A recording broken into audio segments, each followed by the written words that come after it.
Waalaikumsalam warahmatullahi wabarakatuh. Baik, kita bertemu kembali pada mata kuliah ilmu negara ya. Jadi sebenarnya kita dalam pertemuan kita ada 2 kali pertemuan lagi ya, yaitu hari ini dan minggu 1 kali lagi ya. Awal Desember itu sesuai kalender akademik itu adalah pelaksanaan ujian akhir semester. Artinya bahwa 1 semester ini Anda sejak masuk itu e-learning ya atau daring terus ya.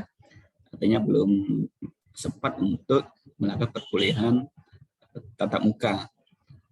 Nah, saya ingatkan juga mengenai absen e-learning, saya kira Anda harus tetap absen terus. Nanti kita ambil daftar hadir dari sana ya untuk kehadiran. Di samping ada beberapa waktu pertemuan kita di awal-awal itu menggunakan Google Form ya. Nanti kita hitung semua untuk masalah kehadiran.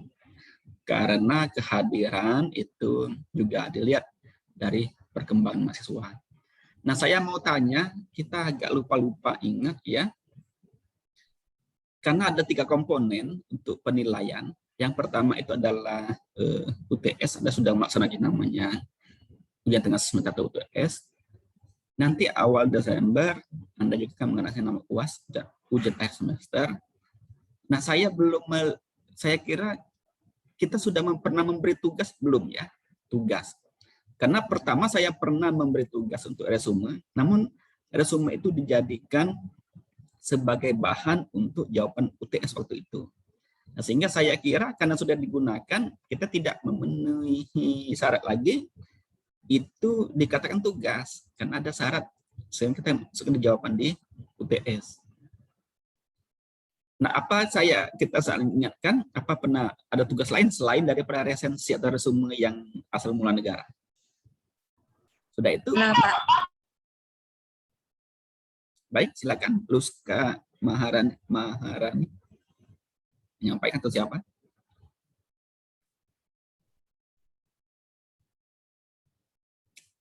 Baik ya. Yang kedua, kita pernah membuat skema Jelinek, tetapi itu juga digunakan pada jawaban di UTS. Dan itu juga saya kira untuk tugas tidak memenuhi sebagai suatu komponen tugas ya. Yang seharusnya itu ada tugas yang diberikan kepada mahasiswa untuk penilaian komponen tugas ya. Dan saya kira saya harus memberi tugas untuk mahasiswa ya yang mengambil ilmu negara sebagai syarat dari komponen itu. Nanti tugasnya email yang kemarin UTS atau masih ingat emailnya? Yang pada saat Anda mengirim ujian tengah semester kemarin. Ilmu negara. Masih, Pak. Ya. Baik, nanti tugasnya saya sebutkan. Untuk pertama, karena kita baru terpikir sekarang ya, itu tugasnya nanti dikirim ke email saya kemarin ya. Nah, subjeknya adalah tugas nama ya. Saya ketik saja dulu di sini ya.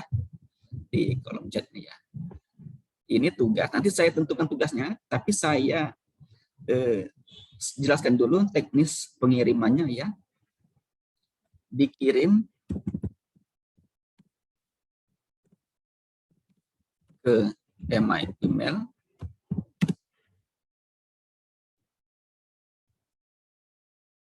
ya, email saya ya.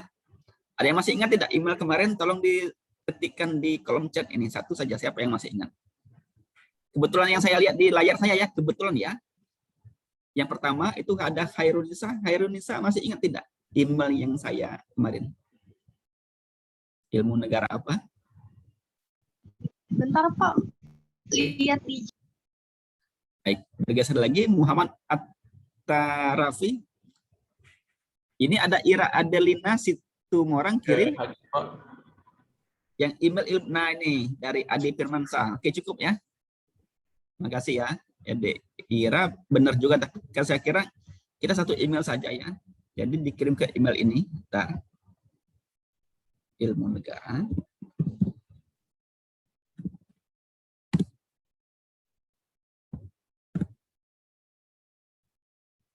Kirim ke email.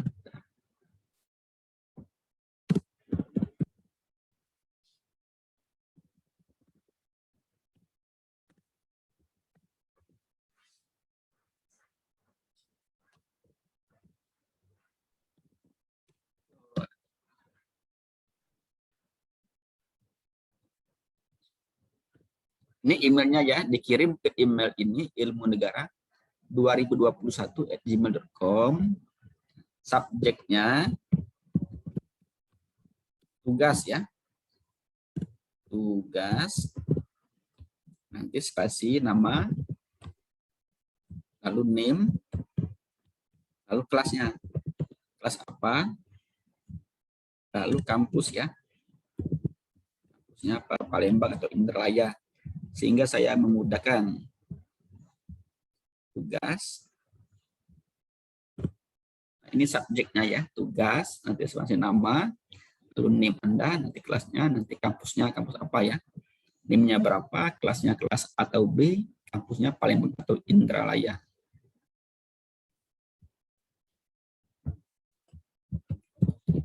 Tugasnya adalah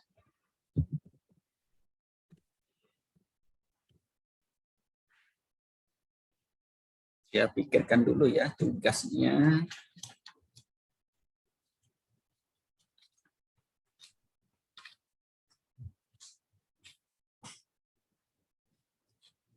Meresume, meresensi ya, meresume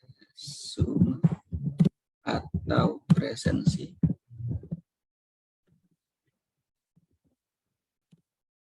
tentang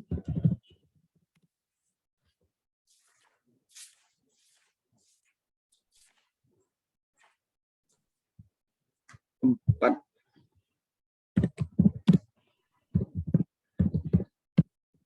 dan lahir negara.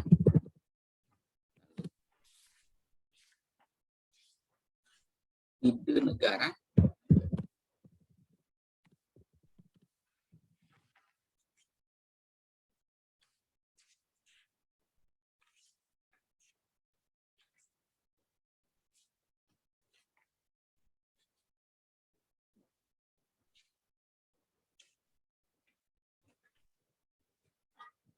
Teori perjanjian bersama dan teori perjanjian bersama tentang asal mula negara. Nanti bahannya akan saya jadikan PDF. Ini tidak terlalu banyak ya. Ini tulisan. Itu ada 3 bab. Tidak terlalu banyak ya. Nah ini bukunya, buku yang agak buku lama sebenarnya ya. Tapi ini tidak terlalu banyak. Jadi 3 bab. Yang pertama itu tempat dan saat lahir negara. Itu ada beberapa halaman ya. Ini kalau saya lihat ada 5 halaman. Lalu ide negara ya, ini ada 5 halaman juga, 5 halaman ya. Dan teori perjanjian bersama tentang asal mula negara itu ada sekitar 6 halaman ya. Nah, setiap bab itu cukup maksimal 2 lembar saja ya. Kertas, usahakan kertas double folio ya, karena saya kasih waktu agak lama ya. Usahakan kita double folio karena biar rapi dan biar sama. Jadi saya kasih deadline waktu 2 minggu untuk mengerjakan itu. Nah, maksimal 2 lembar kertas double folio tersebut maksimal ya. Artinya boleh minimal 1 lembar, maksimal 2 lembar ya. Jadi nanti ada 2 lembar. Jadi minimal 2 halaman berarti ya, bolak-balik boleh. Atau maksimal 4 halaman. Terus double folio deadline-nya ya. Deadline, minggu depan Ini tanggal 5.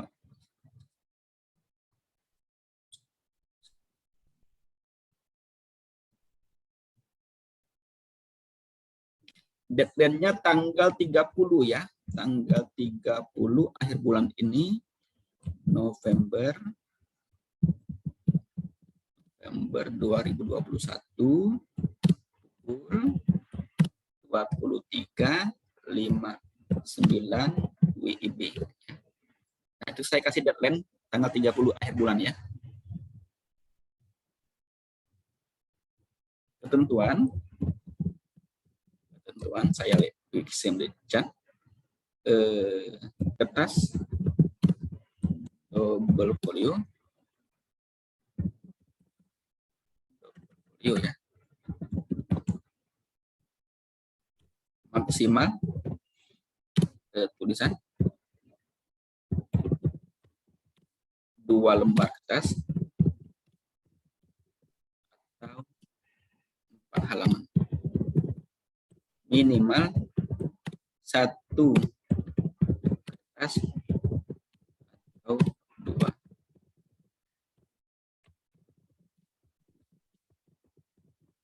Kirim ke ketua kelas ya. Nanti setelah kuliah coba saya saya scan ya. Kalau ketua kelas nanti saya lupa, tolong diingatkan ya. Saya lupa lagi setelah selesai kuliah. Diingatkan biar saya scan, saya kirim. Itu tugas ya, kirim ke email. Jadi bahwa Anda ada komponen tugas ya sebagai syarat untuk penilaian. Deadline-nya tanggal 30, saya kira sudah cukup. Nah, yang bukan kemarin saya kirim juga ya, PPT yang terakhir. Nanti lupa.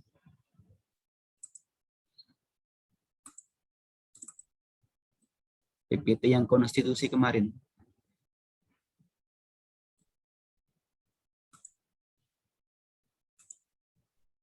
Nah, ini saya kirim juga PPT tentang teori konstitusi yang kemarin ya. Itu bisa Anda simpan untuk bahan perkuliahan. Lalu pada hari ini kita coba melihat beberapa materi yang terkait dengan buku yang kita sepakati ya, yaitu buku ilmu negara yang warna biru. Saya kira kita perlu melihat atau mereview bahan-bahan mana yang kira-kira perlu kita sama-sama untuk membahas itu ya. Jadi sebelum masuk ke sana, kita lihat bahwa ini adalah ilmu negara ya. Ilmu negara tentu ada beberapa perbedaan dengan yang mata kuliah lain atau ilmu pengetahuan lain yang objeknya itu juga adalah negara. Memang ilmu negara itu objeknya yang kita pelajari adalah negara. Tetapi apakah sama misalnya dengan ilmu pengetahuan lain yang objeknya juga adalah negara? Misalnya adalah hukum tata negara, itu objeknya juga negara. Hukum administrasi negara juga objeknya adalah negara. Hukum internasional juga objeknya adalah negara ya. Nah, ada beberapa perbedaan di antara ilmu pengetahuan ini. Kalau ilmu negara, kita mempelajari negara secara umum ya, secara universal, setiap negara yang ada teori-teorinya. Lalu sehingga objek daripada ilmu negara itu terlepas dari suatu tempat tertentu.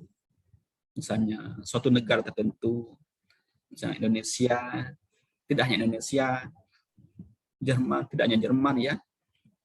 Nah, kalau negara tertentu itu dipelajari oleh hukum tata negara ya. Misalnya hukum tata negara Indonesia. Lalu terlepas pada waktu, tidak pada masa tertentu juga, misalnya dari tahun 45 sampai sekarang, tapi dari awal bermula negara hingga perkembangan dari negara tersebut ya. Oleh karena itu, karena objeknya itu masih universal, terlepas dari suatu tempat tertentu, waktu tertentu, sehingga ilmu negara itu yang kita pelajari itu masih bersifat abstrak. Kita tidak perlu konkret ya. Kalau konkret itu sudah masuk misalnya pada hukum tata negara atau hukum administrasi negara yang mempelajari tentang pemerintahannya, hukum tata negara yang mempelajari lembaga-lembaga negaranya, misalnya ya, atau misalnya hukum internasional, bagaimana kerjasama antar negara. Nah, itu lebih konkret kelihatannya. Oleh karena itu, ilmu negara itu masih abstrak, misalnya kita melihat daripada teori-teori bernegara. Dan teori-teori bernegara itu banyak ya, banyak pendapat dan banyak ahli. Sehingga teori-teori bernegara ini dihimpun oleh dalam mempelajari ilmu negara. Nah, kita mempelajari tentang teori-teori bernegara tersebut dan secara umum. Oleh karena itu tidak heran kalau kita melihat misalnya teori siapa ya tentang bernegara misalnya. Jadi suatu hal yang biasa dan yang dipelajari dalam ilmu negara. Misalnya kalau kita lihat tentang tujuan negara. Kita lihat apa tujuan negara, bahwa pada pokok dan prinsipnya tujuan negara itu memelihara dan menjamin hak asasi. Di mana hak asasi itu, kalau kita lihat dari teori perjanjian, itu misalnya yang dikemukakan oleh J.J. Rousseau ya. J.J. Rousseau mengatakan bahwa pertama ada kesepakatan secara bersama dulu dalam bernegara, sebelum bernegara. Lalu ada penyerahan secara bertingkat sampai pada raja ya, atau pada saat abad-abad pertengahan itu demikian kan sejarah pernegaranya. Misalnya katakanlah ada suatu penyerahan kekuasaan dari kesepakatan bersama tadi kepada beberapa yang terpilih, dan yang terpilih memegang kekuasaan, tapi ada perjanjian untuk melindungi hak-hak warga negara yang diikat dengan suatu konstitusi atau dasar bernegara ya. Nah, sehingga tujuan negara salah satu pada prinsipnya itu adalah untuk memelihara dan menjamin adanya hak asasi, yaitu hak untuk hidup, hak atas badan, hak kemerdekaan ya, hak kehormatan, hak kemerdekaan. Nah, misalnya teori daripada J.J. Rousseau, teori-teori tentang itu diimplementasikan dalam konsep bernegara. Nah, pada era modern, Indonesia misalnya melihat, kita lihat di pasal 2 ayat 1 Undang-Undang Dasar Negara Republik Indonesia tahun 1945 misalnya, bahwa kedaulatan itu dilaksanakan di tangan rakyat ya, dan dilaksanakan berdasarkan Undang-Undang Dasar, teori kedaulatan. Lalu hak asasi manusia ada di pasal 28, dan negara-negara lain juga demikian. Kalau kita lihat di konstitusinya ya, ada yang mengatur tentang perlindungan hak-hak asasi. Dan dalam perkembangannya tentu hak-hak asasi ini mengalami perkembangan ya. Contoh misalnya Indonesia itu awal kemerdekaan kita hanya satu pasal 28, tetapi setelah perubahan konstitusi mengikuti perkembangan perkembangan yang ada, pengatur mengenai hak asasi manusia itu diatur di pasal 28 huruf A sampai dengan huruf J. Jadi ada perkembangan yang cukup besar ya. Demikian juga negara-negara lain kalau kita lihat. Namun karena kita mempelajari ilmu negara, kita melihat dasar-dasarnya terlebih dahulu ya. Untuk zaman modern itu lazimnya tujuan negara itu adalah menyelenggarakan kesejahteraan ya dan kebahagiaan rakyat demi tercapai masyarakat adil dan makmur. Nah, pada zaman modern itu artinya zaman-zaman saat ini ya, bisa dilihat di konstitusi kita. Misalnya contohnya di konstitusi Indonesia itu tujuan bernegara yang dicantumkan ya. Atau juga bisa kita lihat di konstitusi negara-negara lain. Nah, itu tujuan bernegaranya biasanya disebut. Demikian juga tidak mengenal apakah negara itu misalnya liberal kapital. Itu juga ada tujuan bernegara. Pada prinsipnya adalah untuk mensejahterakan rakyat. Polanya ya. Ada juga negara dengan sistem misalnya sosialis. Walaupun dengan pola sumber-sumber ekonomi dikuasai negara, misalnya rakyat misalnya diberi. Itu juga tujuannya adalah untuk kesejahteraan rakyatnya ya. Walaupun Indonesia misalnya menganut sistem pasal 33 itu tentang ekonomi Pancasila, tujuannya juga adalah untuk mensejahterakan negara. Jadi polanya, aliran apa yang dianut oleh suatu negara, pada prinsipnya adalah untuk menyelenggarakan kesejahteraan dan kebahagiaan rakyat ya, demi tercapai masyarakat yang adil dan makmur. Itu tujuan daripada negara itu. Kalau kita lihat daripada sejarah timbulnya atau terbentuknya suatu negara. Nah, kita lihat apakah tujuan ini prosesnya bagaimana, apakah ada yang berhasil, ada yang belum misalnya ya. Atau kita lihat negara-negara maju, misalnya ada negara yang pengangguran saja digaji misalnya, pengangguran. Ada negara yang justru makin banyak penganggurannya. Misalnya ada negara yang kesejahteraannya dijamin. Misalnya ada negara kalau sudah berkeluarga, ada anak 1, anak 2, itu anak kedua langsung ditanggung negara atau diberikan. Lalu misalnya ada negara yang menyediakan fasilitas-fasilitas untuk rakyat atau panti jompo atau lain sebagainya ya. Bagaimana negara misalnya melindungi rakyatnya. Misalnya kalau misalnya pegawai negeri itu misalnya bagi setelah dia masa habis pensiun masih diberi tanggungan, atau misalnya melihat juga dari kemampuan negara itu ya. Namun pada prinsipnya kalau kita lihat di konstitusi, tentu negara itu tetap bertujuan untuk menyelenggarakan kesejahteraan dan kebahagiaan rakyatnya, dan itu bisa kita lihat di konstitusi masing-masing negara. Selain daripada tujuan negara, pada intinya tujuan negara itu ya. Lalu kita lihat misalnya, lihat juga tinjauan ilmu negara itu dari teori tipe-tipe negara. Jadi tipe-tipe negara ini, karena kita mempelajari ilmu negara itu tidak hanya terbatas pada negara tertentu misalnya ya. Misalnya kita hanya mempelajari negara pada era tertentu, tentu tidak. Nah, kalau kita lihat tipe-tipe negara, sehingga teori tipe-tipe negara itu bermaksud membahas bagaimana penggolongan negara didasarkan kepada ciri-ciri yang tertentu ya, sesuai dengan kondisinya. Misalnya kalau kita lihat tipe negara menurut sejarah. Nah, karena kita mempelajari ilmu negara, kita melihat juga tipe negara menurut sejarah. Tidak hanya tipe negara yang ada saat ini ya, tentu ke depan juga kita belum tahu bagaimana kondisi bernegara ini. Kita juga bisa melihat misalnya teori yang dikembangkan oleh Aristoteles tentang bentuk-bentuk negara, misalnya siklus dari Polybios misalnya ya.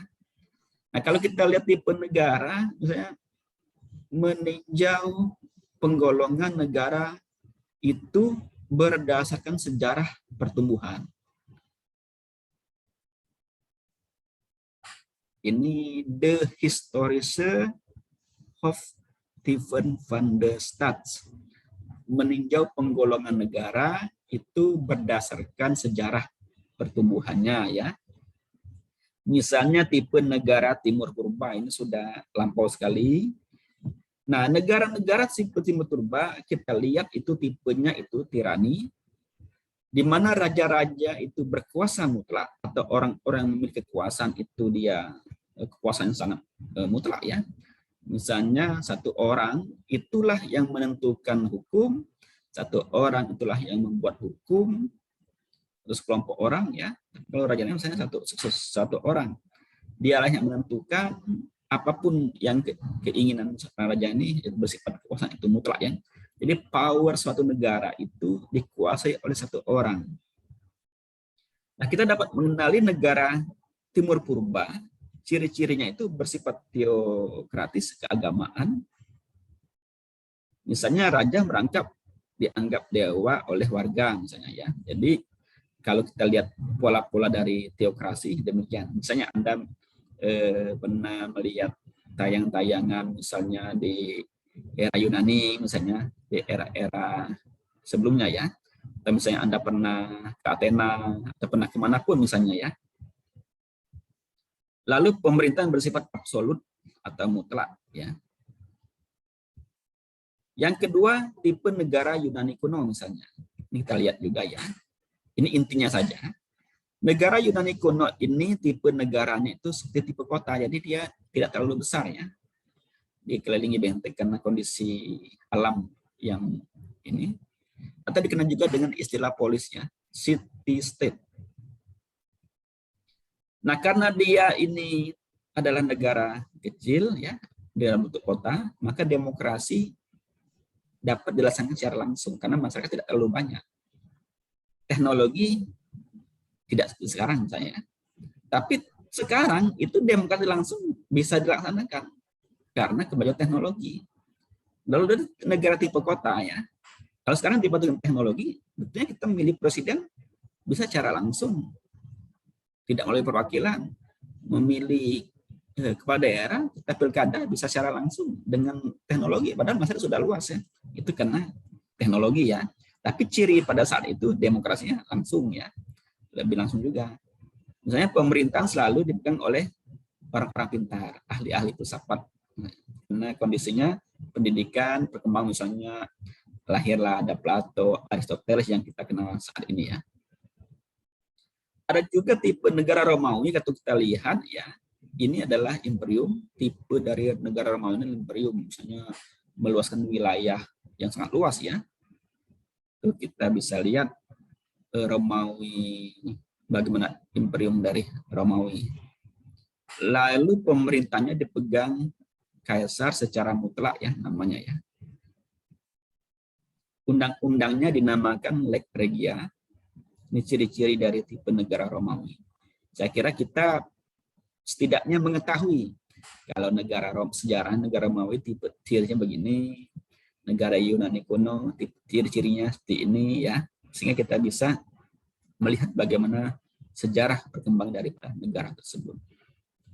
Lalu tipe negara di abad pertengahan, perjalanan waktu, tipe negara di abad pertengahan itu adanya selalu pertentangan atau dualisme, misalnya antara penguasa dengan rakyat. Nah ini kan ada misalnya sehingga muncul teori trias politika, misalnya ada John Locke, ada J.J. Rousseau ya. Pertentangan antara pemilik dan penyewa tanah sehingga muncul feodalisme. Pemilik ini ya, baron-baron tanah yang sangat luas. Lalu sistem perbudakan ya. Pertentangan antara negarawan dan gerejawan sehingga muncul sekularisme. Nah, akibat adanya dualisme ini timbul keinginan rakyat untuk saling membatasi hak dan kewajiban antara raja dan rakyat. Jadi bagaimana raja dibatasi ya, ada hak dan kewajibannya, dan bagaimana rakyat juga ada hak dan kewajiban. Nah, ini dikembangkan oleh aliran monarkomaken, golongan anti raja yang mutlak ya, mulai muncul pemikiran untuk itu. Nah, perjanjian mereka disepakati dan diletakkan dalam leges fundamentalis yang berlaku sebagai undang-undang. Bagaimana membatasi kekuasaan raja dan bagaimana membatasi kekuasaan rakyat. Jadi ada hak dan kewajiban masing-masing dan diikat melalui suatu undang-undang atau peraturan yang tertulis ya. Lalu kita lihat tipe negara modern. Katakanlah saat ini itu pertama berlaku asas demokrasi. Dianutnya paham negara hukum yang kita kenal sekarang saat ini ya, negara hukum. Susunan negara kesatuan biasanya lebih banyak ya. Walaupun ada beberapa negara yang menurut negara serikat. Tapi negara kesatuan ini misalnya di dalam negara hanya ada satu pemerintahan ya. Itu pemerintahan pusat yang punya wewenang tertinggi. Tipe negara modern. Ada juga tipe negara yang ditinjau dari sisi hukum. Nah, tipe negara yang tinggal dari sisi hukum adalah penggolongan negara-negara dengan melihat hubungan antara penguasa dengan rakyatnya. Tipenya ada 3, kita lihat tipe negara Polyzestan. Nah, di sini lebih dikenal istilah negara jaga malam. Ada yang bisa mendefinisikan tidak apa negara jaga malam itu? Kalau lihat di internet ya. Jadi pada tipe negara ini tugasnya itu menjaga tata tertib saja ya, ketertiban. Ini ciri-cirinya kita tidak tahu saja ya. Tapi kalau misalnya Anda coba searching, ada yang searching di internet, coba cari penjelasan dari, atau definisi dari negara jaga malam ini ya. Pemerintahnya bersifat monarki absolut, itu sistem kerajaan yang absolut ya. Sistem monarki. Lalu tipe negara hukum Rechtsstaat yang kita anut saat ini ya, contoh Indonesia. Nah, di sini tindakan penguasa dan rakyat harus berdasarkan hukum. Tidak boleh ada tindakan penguasa itu di luar hukum. Rakyat juga tidak boleh di luar hukum. Misalnya rakyat, semena-mena atau melakukan penghakiman massa, tidak boleh. Tetap harus tunduk pada aturan hukum. Penguasa juga, pemerintah dalam hal ini tidak boleh di luar aturan hukum atau perundang-undangan. Misalnya dia penguasa, mentang-mentang penguasa di negara yang menganut tipe negara hukum, lalu mempraktekkan kekuasaan itu dengan sifat yang absolut pada tipe negara Polyzestan. Penguasaan tidak boleh, karena dia bertentangan pada hukum. Nah, untuk tipe negara hukum itu kita lihat itu ada 3. Tipe negara hukum liberal, kita lihat ya. Nah, tipe negara hukum liberal ini menghendaki agar supaya negara itu berstatus pasif, negaranya pasif, warga negara tunduk pada peraturan-peraturan negara ya. Nah, kaum liberal ini menghendaki agar antara penguasa dan yang dikuasai ada suatu persetujuan dalam bentuk hukum ya, serta persetujuan yang menguasai penguasaan ya. Jadi kaum liberal ini pada intinya adalah menghendaki kebebasan.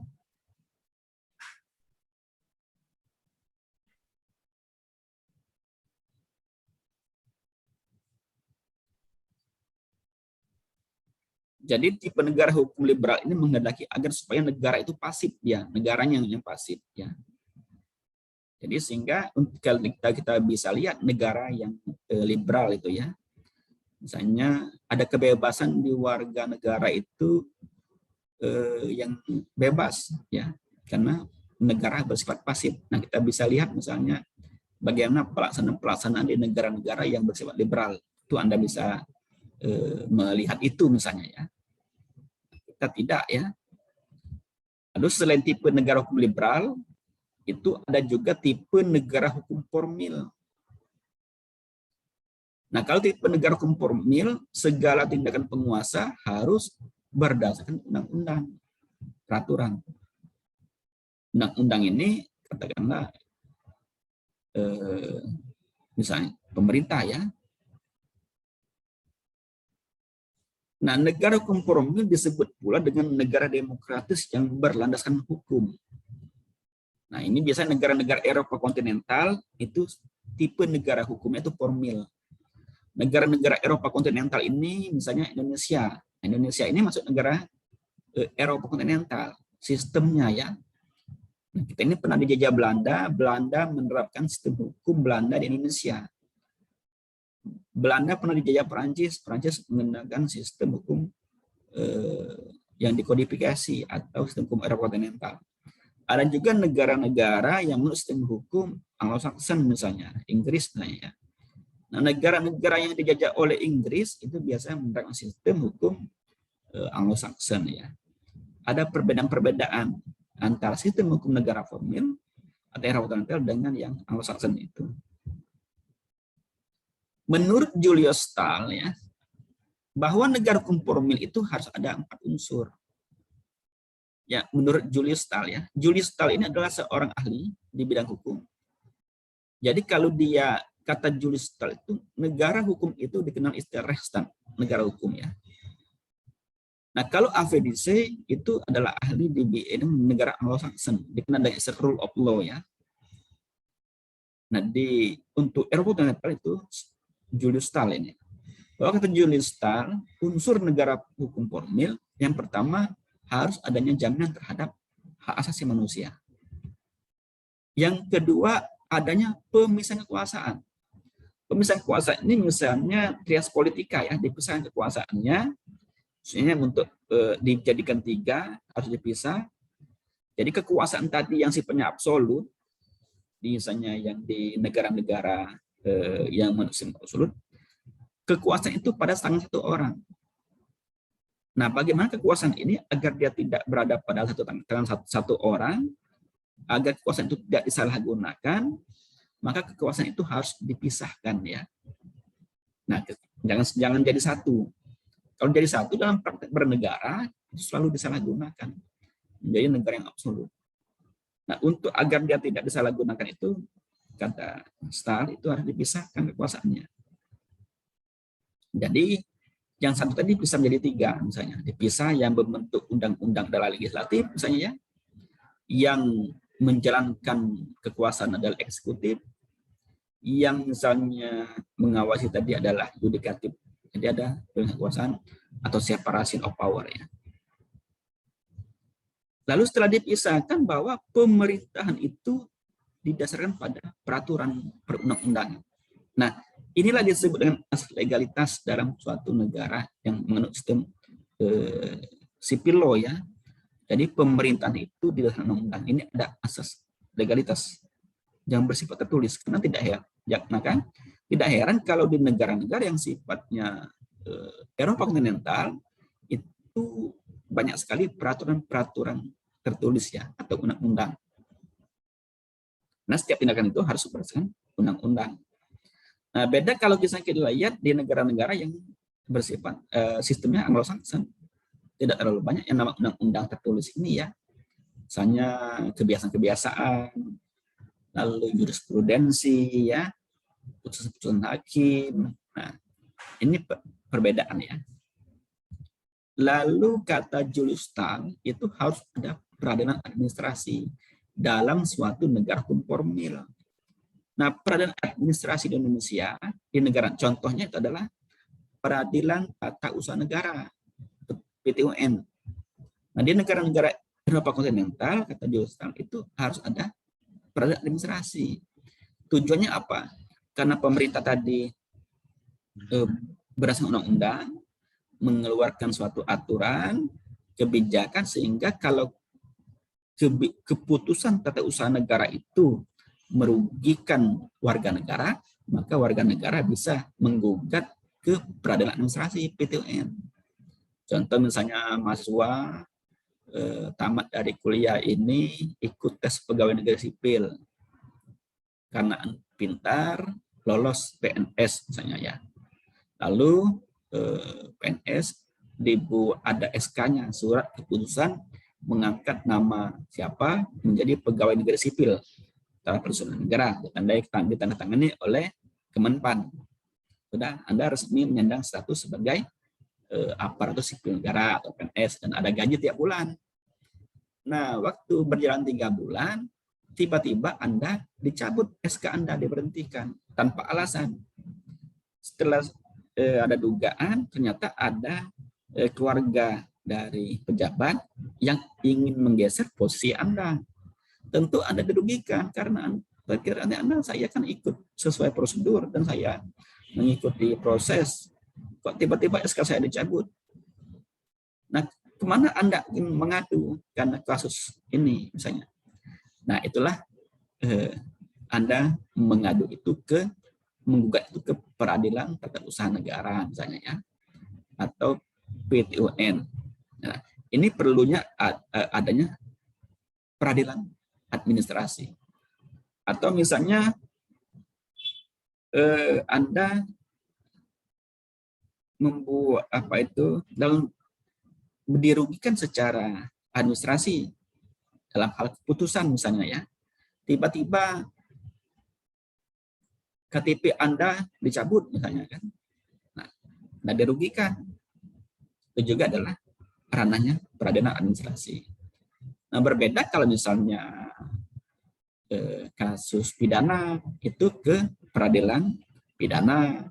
Misalnya berbeda dengan kasus ingkar janji itu peradilan perdata.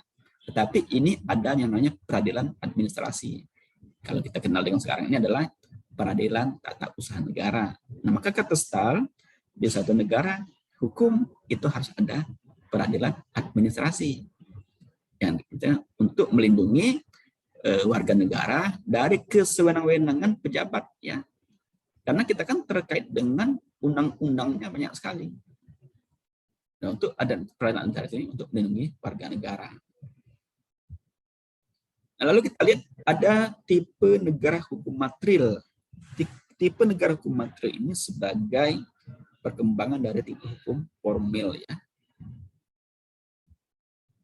Nah, ini berlaku asas oportunitas. Apa itu asas oportunitas? Yaitu tindakan dari penguasa dalam hal mendesak demi kepentingan warga negaranya dibenarkan bertindak menyimpang dari undang-undang. Nah, kalau kita lihat hukum ini tipe negara hukum formil itu kaku sekali ya. Jadi pemerintah didasarkan pada undang-undang. Karena ini kan tertulis. Nah, bagaimana kalau undang-undang tidak mengatur? Apa yang harus dilakukan?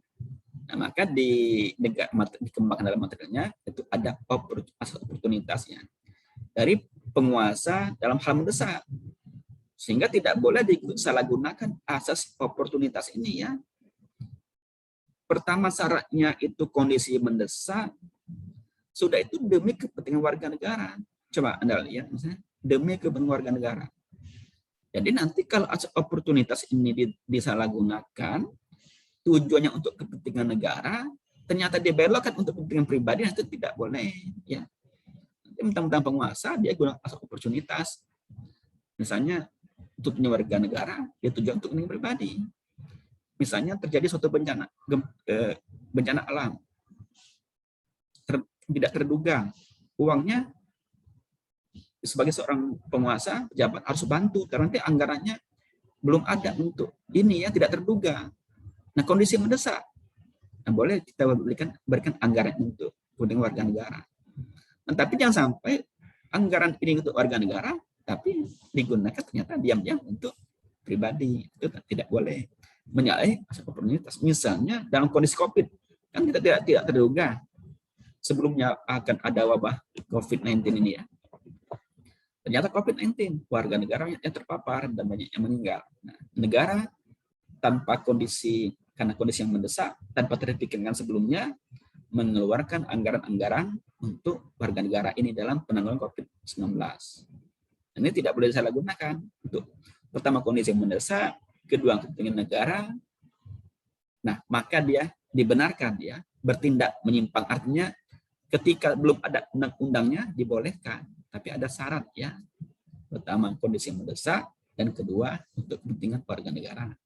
Nah, itu untuk mengimbangi daripada pemerintahan itu tidak semata-mata dia harus didasarkan pada undang-undang. Untuk kondisi-kondisi tertentu, karena untuk memenuhi kelemahan daripada kondisi ini, maka diberikan asas oportunitas ya dalam negara hukum baik formil dan material. Lalu kita lihat tipe negara kemakmuran. Nah, tipe negara kemakmuran, ciri-cirinya negara mengabdi sepenuhnya kepada masyarakat. Yang dikenal dengan istilah welfare state, ya, atau Anda kenal istilah welfare state, negara kemakmuran. Jadi pada tipe negara ini tugas daripada negara adalah semata-mata menyelenggarakan kemakmuran rakyat yang semaksimal mungkin. Nah, bagaimana mewujudkan negara welfare state ini? Nah, itu menjadi tujuan daripada negara ya. Lebih pada tahap selanjutnya itu adalah negara dengan welfare state untuk mewujudkan tujuan bernegara. tipe-tipe negara ya. Lalu selanjutnya kita lihat tentang teori kedaulatan dari kita. Pertama ada seorang ahli, Jen Bodang ya. Ini orang pertama yang memberi bentuk ilmiah pada teori kedaulatan atau sovereignty, bahwa kedaulatan, kata Jen Bodang, adalah kekuasaan tertinggi ya untuk menentukan hukum dalam negara. Jadi kekuasaan tertinggi dalam menentukan hukum. Nah, kalau kita lihat teori kedaulatan di pasal 2 ayat 1. Kedaulatan di konstitusi kita ya. Itu dalam praktek kedaulatan. Jadi kalau kita lihat kedaulatan itu, negara itu memiliki kedaulatan ya. Apa sifat kedaulatan itu? Tunggal, asli, abadi, dan tidak terbagi. Teori kedaulatan. Definisi kekuasaan dalam konteks teori kedaulatan itu adalah kemampuan daripada seseorang atau golongan untuk dapat merubah sikap dari kebiasaan orang lain ya. Nah, kalau kita implementasikan misalnya social engineering, itu kekuasaan juga, atau politik hukum, kekuasaan juga. Misalnya negara dengan yang kekuasaan, bagaimana merekayasa masyarakat dengan cara pertama membuat aturan. Nah, sebelum ada di lalu lintas manusia sembarangan, lalu dibuat aturan bahwa rambu-rambu lalu lintas nanti harus begini, kalau merah stop, kalau ini bagaimana, dibuat aturan lalu disosialisasikan dan diawasi, nah sehingga berlalu lintas jadi tertib. Lalu misalnya demonstrasi yang macam-macam ya, lalu dibuat aturan, disosialisasikan sehingga menjadi tertib. Lalu misalnya apapun ya, jadi kekuasaan ini bisa digunakan dengan misalnya kemampuan seseorang atau golongan dapat merubah sikap dari orang lain, bisa ya. Misalnya kalau negara itu misalnya melalui politik hukum boleh ya, melalui apa. Anda juga kemampuan daripada seseorang atau golongan merubah sikap dari kebiasaan orang lain. Ini adalah definisi daripada kekuasaan. Nah, polanya itu atau bentuk cara untuk merubah sikap dari kebiasaan tersebut, nah itu bisa digunakan kekuasaan tersebut ya, artinya kemampuan. Karena kekuasaan itu dibenarkan. Misalnya kalau kita lihat sebelumnya itu ada negara itu sifatnya memaksa. Nah, boleh dibenarkan. Negara memaksa, misalnya orang tidak bayar pajak dikenakan sanksi. Nah, artinya negara memiliki sifat memaksa. Misalnya polisi menangkap orang yang melanggar hukum, boleh. Lalu apakah orang lain nanti ada yang melanggar hukum atau ini orang lain bisa menangkap lalu mengadili sendiri, lalu menahan sendiri? Tidak boleh, karena dia tidak ada kekuasaan. Jadi kekuasaan ini diberikan kepada orang yang berwenang. Nah, kewenangan itu adalah dari negara ya. Misalnya hakim mengadili, nah itu adalah kekuasaan negara. Hakimnya bernama si A misalnya, dia mengadili. Tapi kalau dia sudah pensiun, nggak boleh lagi mengadili, nggak ada lagi kekuasaan yang melekat pada diri dia ya. Atau sebelum si A ini belum jadi hakim, belum boleh dia mengadili. Tapi ketika dia melalui proses sudah menjadi hakim, nah ada kewenangan yang melekat pada diri si A ini, dia boleh mengadili. Kekuasaan kewenangan inilah dalam ranah kekuasaan negara, boleh. Jaksa menuntut, boleh ya. Jadi negara itu boleh misalnya memiliki sifat memaksa untuk menjaga agar negara itu tertib ya, dan peraturan perundang-undangan ditaati.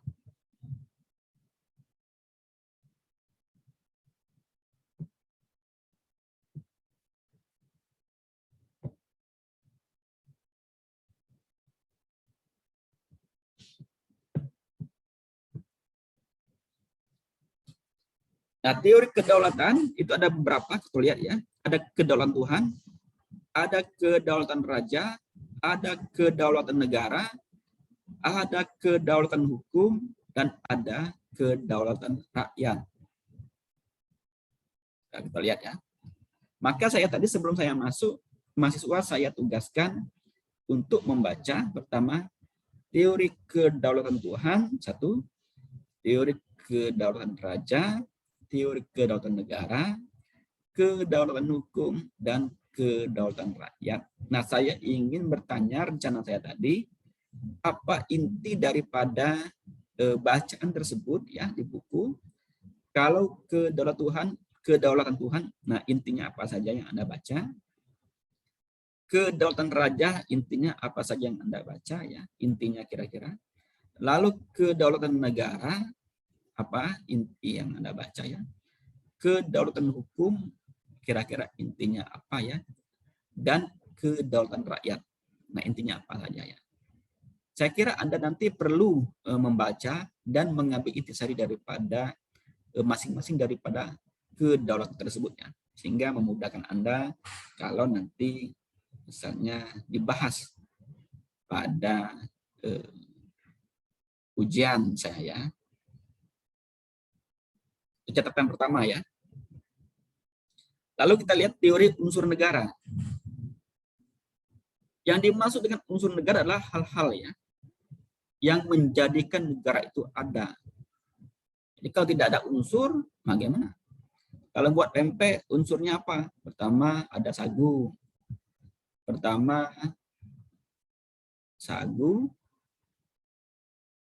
Ada ikan, apalagi yang biasa garam, air. Pakai gandum tidak buat pempek misalnya ya. Kalau misalnya nggak ada sagunya, apa nggak jadi. Atau misalnya ada apa untuk menjadi pempek yang benar-benar kategori pempek ya misalnya. Ada juga macam pempek tanpa ikan bisa jadi pempek dos atau lain. Tapi kita melihat unsur-unsur itu ya yang sempurna ya. Nah di sini juga misalnya yang dimaksud dengan unsur negara adalah hal-hal yang menjadikan negara itu ada minimal ya. Kalau tidak ada rakyat misalnya, bagaimana? Cuma ada wilayahnya, rakyatnya nggak ada misalnya ya. Kalau ada rakyatnya, ada pemerintahan, tapi wilayahnya nggak ada, berpecah terbaur-baur kemana misalnya ya. Ambil negara orang lain misalnya, bangsanya, nah itu sulit. Misalnya unsurnya wilayahnya ada, tapi orangnya nggak ada, tidak bisa juga. Sehingga unsur negara itu dapat dilihat dari tiga sudut pandangan ya. Pertama, meninjau dari unsur negara secara tradisional atau klasik. Yang kedua, meninjau unsur negara secara yuridis, kita lihat ya. Yang ketiga, meninjau unsur negara secara sosiologis. Tetapi syarat utama itu saya kira yang umum sekarang tetap masih menggunakan tinjauan unsur negara itu secara tradisional. Nah, unsur secara tradisional bahwa ada wilayah ya. Apa wilayah? Batas wilayah di mana kekuasaan negara itu berlaku, contoh Indonesia. Natuna masih wilayah Indonesia. Zona ekonomi eksklusif dari mana batasnya misalnya ya, harus jelas. Lalu ada rakyat, ada sekumpulan orang yang hidup di setempat misalnya Indonesia, dan ada pemerintah yang berdaulat. Ini syarat daripada surat negara ya, secara klasik minimal.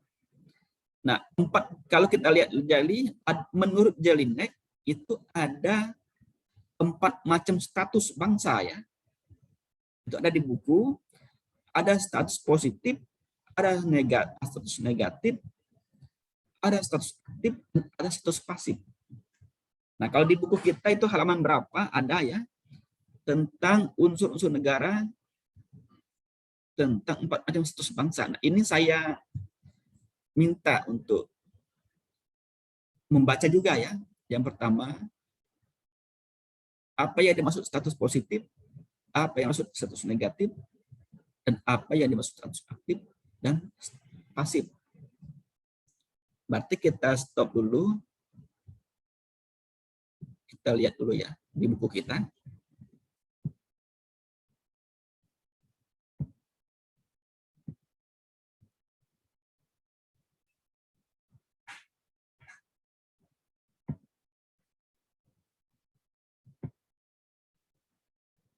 Nah, saya share dulu.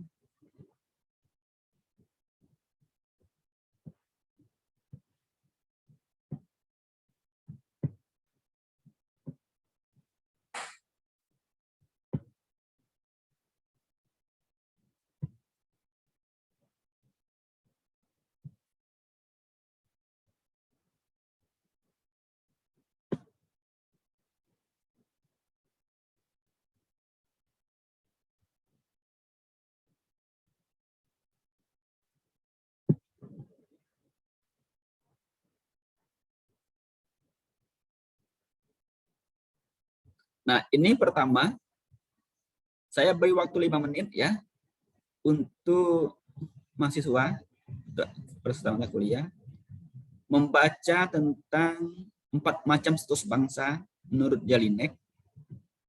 Status positif intinya apa ya? Saya coba tanya satu-satu. Saya coba nanti saya minta mereview. Saya kira perlu sekarang saja ya. Saya tahu nanti kalau di rumah Anda tidak sempat nanti ya.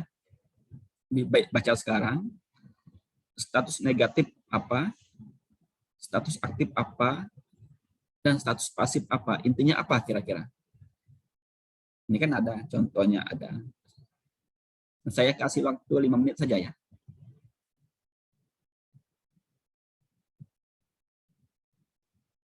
Nanti Anda catat itu, Anda tambahkan di catatan Anda ya, di binder Anda. 4 macam status bangsa menurut Jelinek ada positif, negatif, aktif, dan pasif. Nah, kira-kira apa inti daripada status tersebut ya? Catatan, Anda beri catatan, nanti Anda tambahkan di kertas binder Anda. Baik, saya kasih waktu 5 menit saja Anda untuk membaca. Kira-kira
Oke, baik. Saya kira cukup waktunya ya.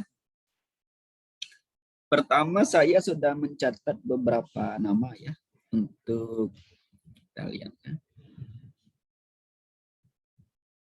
Pertama, Aris Budi Santoso. Apa ada Aris Budi?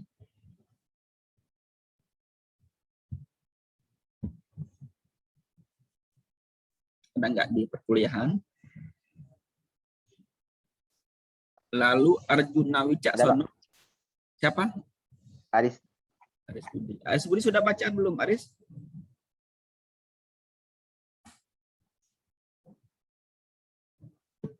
Sesuai Aris Budi ya. Baik, baik, baik.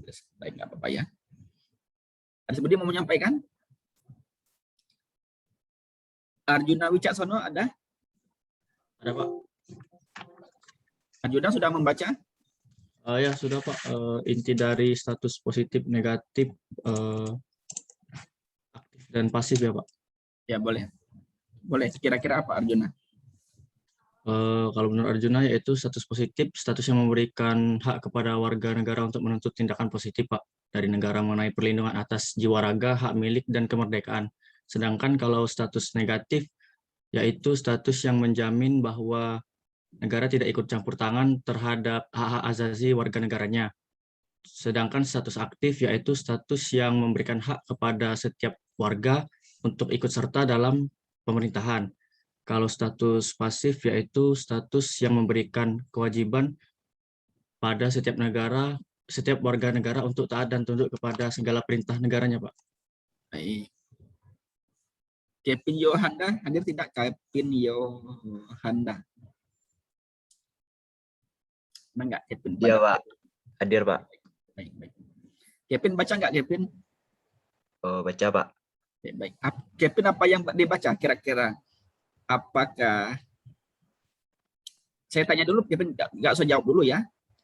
Kevin baca tentang apa dari Yusoli yang mau disampaikan tentang apa yang dari empat ini, Kevin? Tentang pendapat Jelinek mengemukakan 4 macam status bangsa, Pak. Oke, cukup. Karena sudah dijawab oleh Arjuna tadi, nggak apa-apa Kevin ya. Saya cek saja ya. Lalu Meutia Oktarina, apa hadir pada Zoom ini?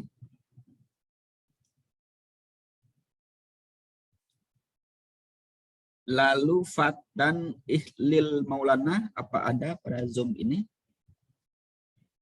Fatan. Lalu Maria Cynthia, apa ada pada Zoom?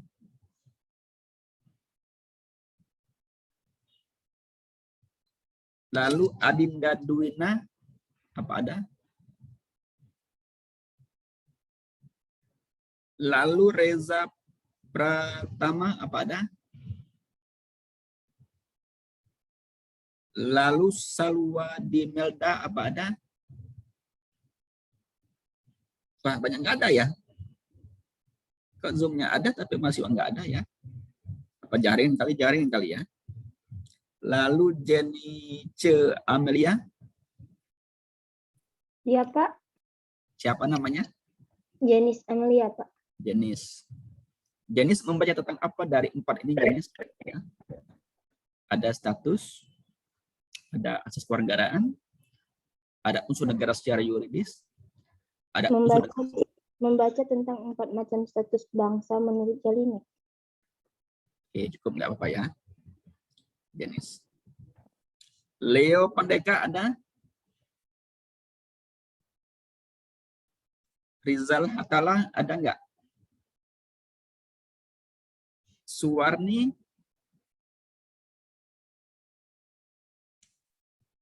Ria Aranda,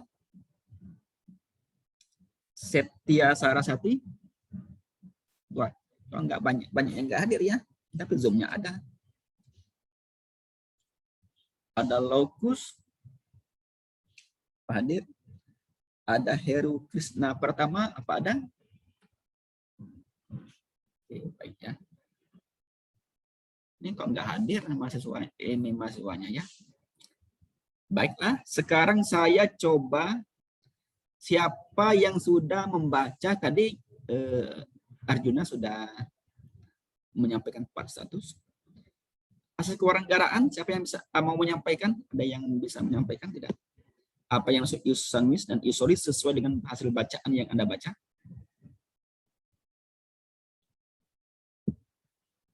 Astrid Nikita. Lupa saya ya. Ini Astrid. Ya Pak, kalau menurut yang saya baca, asas kewarganegaraan itu ada 2, ius sanguinis dan ius soli. Kalau menurut asas ius soli, berarti kewarganegaraan seseorang itu ditentukan berdasarkan keturunan. Sedangkan berdasarkan ius soli, berarti kewarganegaraan seseorang itu berdasarkan tempat kelahirannya. Baik. Astrid ya. Astrid Nikita. Lalu unsur negara secara yuridis, kalau ada yang mau, baik. Muhammad Akbar Parluhutan. Apa sih Muhammad Akbar Parluhutan? Menurut secara yuridis, Pak ya? Ya.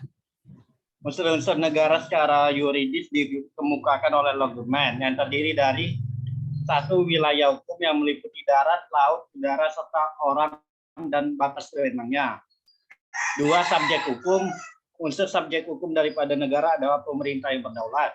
3 hubungan hukum. Maksudnya adalah hubungan hukum antara penguasa dan dikuasai, termasuk hubungan hukum keluar dengan negara lainnya secara internasional. Itu aja, Pak. Baik, Bar ya.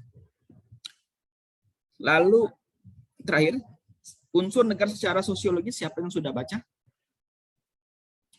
Ada Deti, ini Analia, ini Deti keduluan ya, Deti Permatasari. Boleh, silakan Deti. Sudah angkat. Unsur-unsur negara secara sosiologis, paham ini di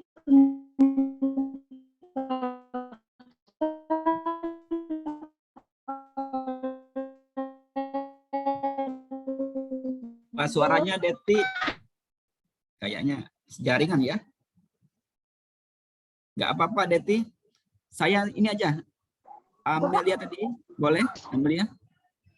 Deti nggak apa-apa ya, karena jaringan kayaknya Deti ya. Coba Amelia. Unsur negara secara sosiologis. Unsur negara secara sosiologis dikemukakan oleh Rudolf Kahlin yang melanjutkan ajaran Netzel. Itu yaitu ada faktor sosial meliputi unsur masyarakat, unsur ekonomis, unsur kultural. Terus ada faktor alam meliputi unsur wilayah sama unsur bangsa. Oke, baik. Saya kira cukup ya untuk. Nah, catatan semuanya itu perwakilan saja temennya ya. Semuanya harus menambahkan catatan itu di kertas bindernya masing-masing ya. Jadi 4 macam status bangsa menurut Jelinek, ada positif, negatif, dan pasif. Itu ditambahkan catatannya, apa yang Anda baca intinya di kertas binder, kertas Anda ya, catatan. Lalu kewarganegaraan Anda tambahkan di catatan Anda. Unsur negara secara yuridis Anda tambahkan. Unsur negara secara sosiologis Anda tambahkan di catatan Anda masing-masing ya. Yang membaca tadi untuk mensupport saja, tapi hasil sesuai dengan bacaan Anda masing-masing dan ada di buku ya, untuk melengkapi catatan Anda ya. Siapa tahu nanti dibahas di ujian, Anda tidak repot lagi ya. Lalu selanjutnya kita lihat unsur negara. Kita lihat, saya kira ini banyak menurut ahli ya. Saya kira secara sosiologis saja sudah cukup. Lalu kita lihat teori fungsi negara ya. Nah, teori fungsi negara kita lihat menurut Montesquieu itu ada fungsi legislatif membuat undang-undang, ada fungsi eksekutif melaksanakan undang-undang, ada fungsi yudikatif mengawasi ya agar semua peraturan ditaati. Itu ada fungsi mengadili intinya ya. Nah, sehingga ini dikenal sangat umum sekali dengan istilah trias politika. Nah, dalam fungsi negara itu ada pemisahan atau separasi, pemisahan kekuasaan, separation of power, ada pembagian kekuasaan, distribution of power, dan ada penjara kekuasaan ya.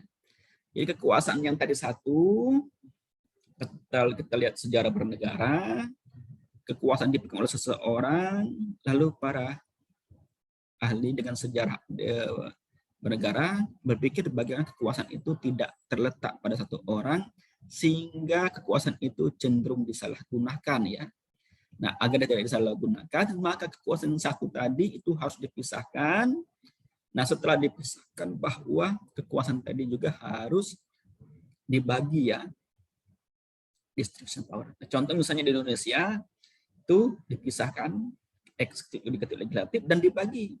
Misalnya untuk negara ada kekuasaan presiden, untuk provinsi itu kekuasaan itu didistribusikan kepada gubernur, lalu misalnya kabupaten bupati dan wakil bupati, wali kota, kecamatan camat, desa kepala desa. Jadi terstruktur kekuasaan itu dari atas ke bawah ya, dia terdistribusi agar dia tidak jadi satu. Lalu kekuasaan itu dipencarkan, misalnya ada lembaga-lembaga negara, misalnya organ kenegaraan, misalnya ya, di setiap negara. Nah, kalau kita misalnya Indonesia, kita lihat ada MPR, DPR, Badan Pemeriksa Keuangan, Mahkamah Agung, Mahkamah Konstitusi, Komisi Yudisial, Dewan Perwakilan Daerah, KPU yang disebut oleh Undang-Undang Dasar ya, tentang lembaga-lembaga negara. Sehingga kekuasaan itu tidak satu seperti pada era-era yang sebelumnya. Misalnya dia absolut, misalnya satu orang dipimpin kaisar, dipimpin raja, sejarah bernegara.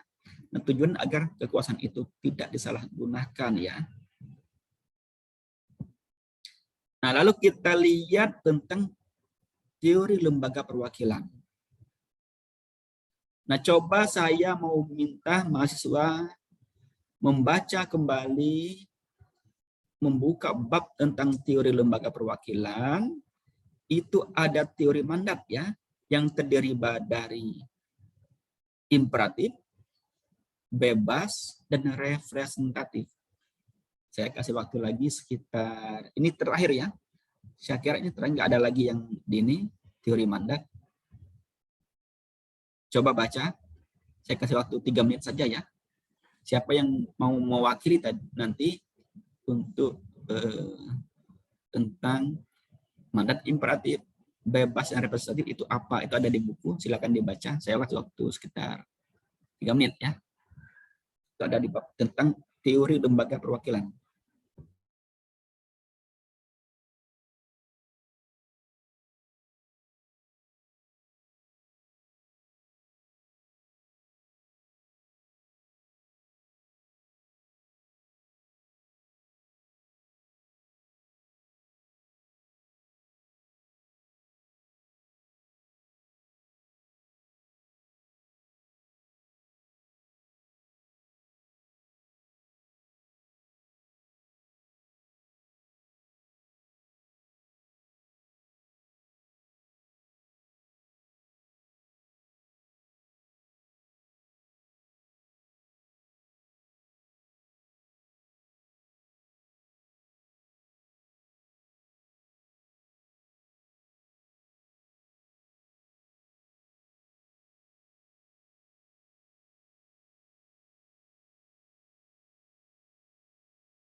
Baik, ada yang sudah belum?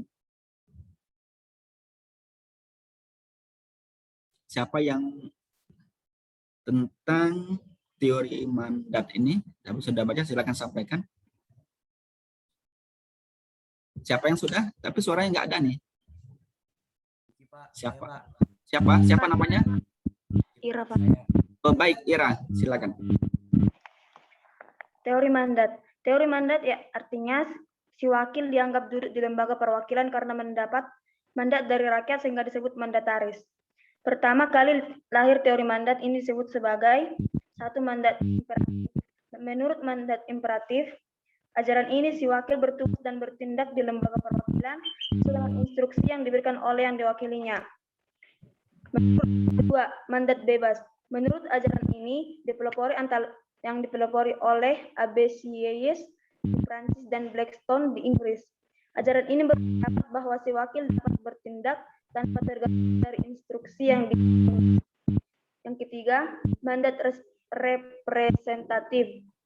Menurut ajaran ini, si wakil dianggap bergabung dalam satu lembaga perwakilan atau parlemen. Sekian, Pak. Baik ya. Jadi teori mandat itu sudah dibacakan. Anda juga perlu mencatat ya tentang teori mandat, imperatif dan representatif, dan Anda tambahkan di catatan Anda masing-masing ya. Di buku itu intinya Anda catat masing-masing. Nah, dalam prakteknya, contoh kita lihat untuk lebih memahami tentang teori mandat atau teori perwakilan ini, kalau di Indonesia itu misalnya diimplementasikan melalui parlemen. Nah, parlemen Indonesia itu terdiri dari MPR, ya, misalnya Majelis Permusyawaratan Rakyat. Lalu ada DPR, Dewan Perwakilan Rakyat. Lalu ada DPD, Dewan Perwakilan Daerah. Lalu ada DPRD, Dewan Perwakilan Rakyat Daerah, ya. Jadi MPR itu terdiri dari anggota DPR dan terdiri dari anggota DPD. Misalnya MPR. Nah, saya contohkan saja yang di sini ya. Saya contohkan, saya tidak. Ya. Ini misalnya nanti setelah tamat kuliah, Anda mencalonkan sebagai anggota DPR misalnya ya. Nah, Anda terpilih sebagai anggota DPR. Dari sebagai MPR itu terdiri dari dia juga sebagai anggota DPR, ada juga sebagai anggota DPD. Kalau DPD itu Dewan Perwakilan Daerah ya. Jadi setiap daerah itu ada 4, setiap provinsi itu ada 4 perwakilan. Nanti kalau Anda mau calon DPD pada pemilu nanti boleh, bisa. Ini misalnya elektabilitas Anda di daerah masing-masing. Misalnya Sumsel ini diwakili misalnya ya, anggota Dewan Perwakilan Rakyat Daerah. Itu nanti calon di Sumsel ini misalnya ada 4 nama, Aris Budi Santoso, Arjuna Wicaksono, Kevin Yohanda, Meutia Oktarina misalnya. Ada 4 orang calon semua. Ternyata terpilih semua misalnya ya. Jadi di provinsi bisa menjadi anggota DPD, Dewan Perwakilan Daerah. Lalu nanti Anda mau calon anggota DPR tadi misalnya yang menyebut tadi ya. Tamat kuliah terpilih menjadi anggota DPR, boleh ya, bisa.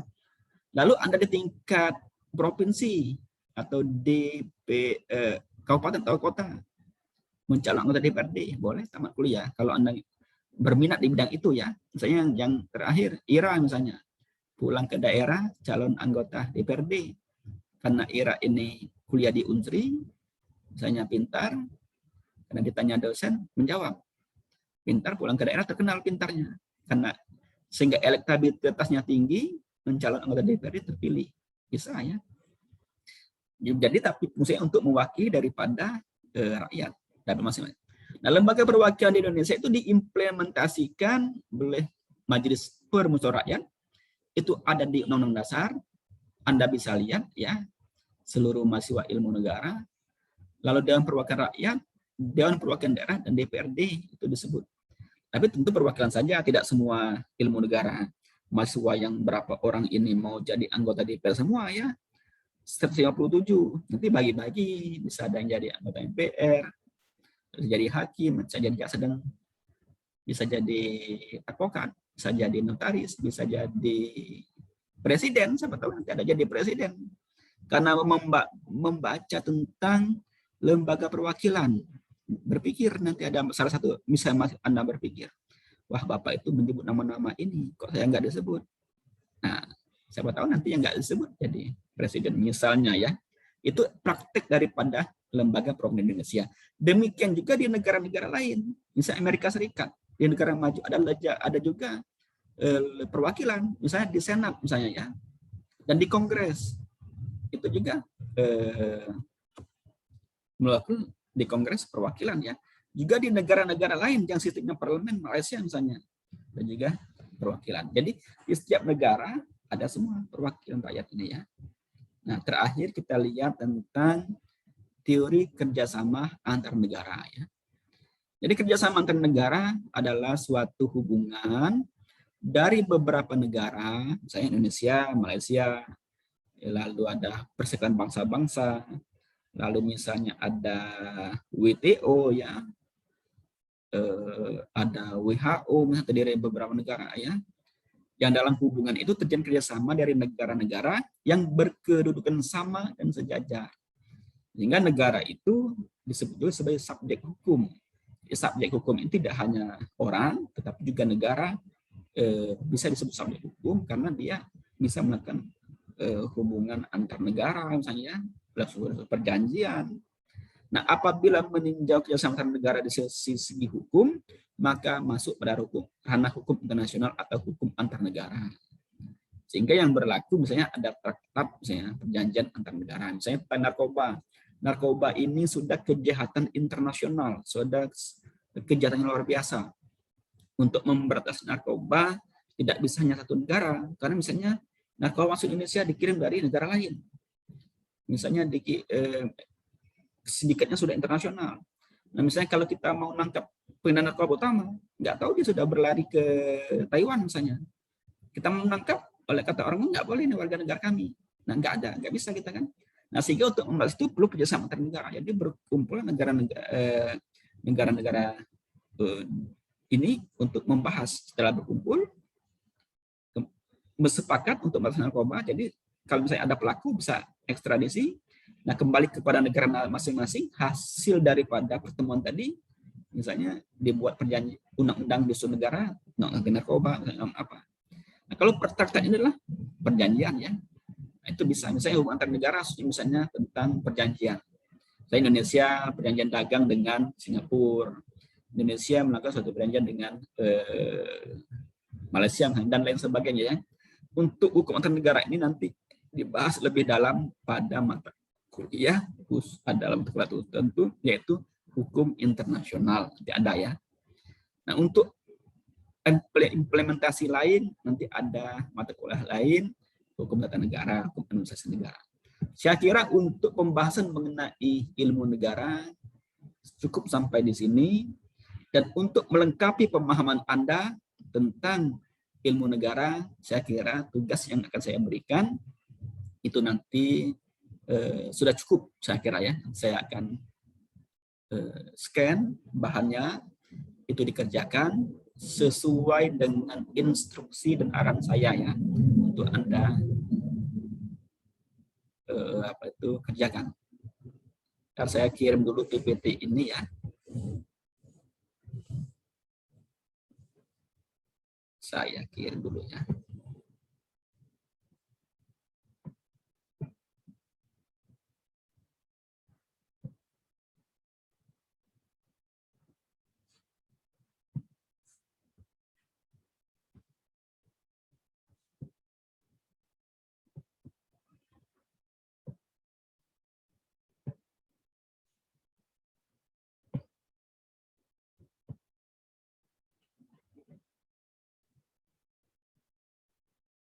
Baik, apa sudah Anda terima di pesan chat tentang PPT ilmu negara?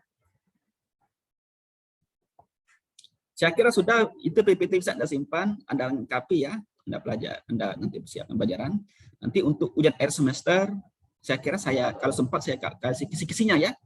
Kalau sempat saya kasih kisi-kisi untuk ujian akhir semester, agar Anda memudahkan untuk mengerjakannya. Dan tugas nanti saya share ke Anda, bahannya untuk Anda buat.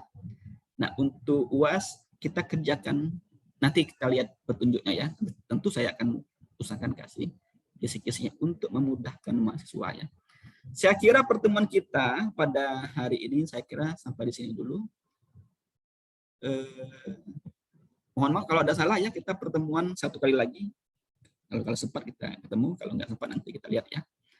Saya kira kalau ada salah-salah, Anda pahami tentang ilmu negara, karena itu bermanfaat untuk mata kuliah lain. Saya kira demikian pertemuan ini saya tutup. Wassalamualaikum warahmatullahi wabarakatuh. Waalaikumsalam warahmatullahi wabarakatuh. Terima kasih, Pak. Terima kasih, Pak. Baik ya. Terima kasih, Pak.